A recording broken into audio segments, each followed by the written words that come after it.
Welcome back mga ka-Aces! Ready na ba kayo malaman kung paano gagamitin ang ating system?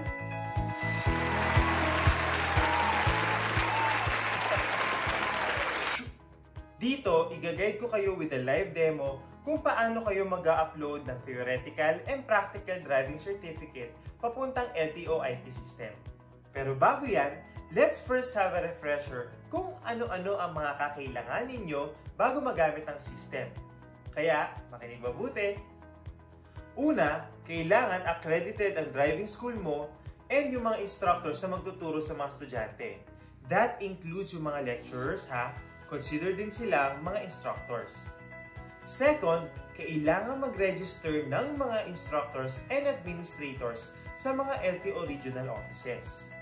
Dito, kukunin ang kanilang mga photos, signatures, at biometrics. Remember, kakailanganin nyo rin yung email address nyo upon registration. And also, most importantly, during our login sa system. Third, dapat may sapat na balanse o load ang account ng branch mo. Dito natin ibabawas ang uploading fee every time na magpapadala or mag-upload kayo ng driving certificate papuntang LTO IT system. Last but not least, kailangan meron kayong workstation or computer sa inyong mga branches. Tandaan na dapat compatible at installed ang mga applications para mapagana or magamit natin ang LTO ACES system. So remember to coordinate with the officers na naka-assign sa inyo. Kung check naman silang lahat, time to move on. Come to me and hold. Hindi ganyang moving on. Kaya talaga oh. Time to move on sa training.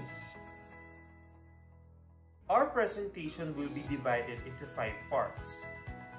First, what to do on your first login.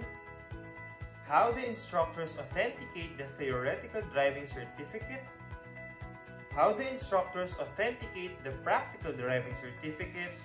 How the administrator approves and uploads the said certificates. And last but not least, the additional features of the system. So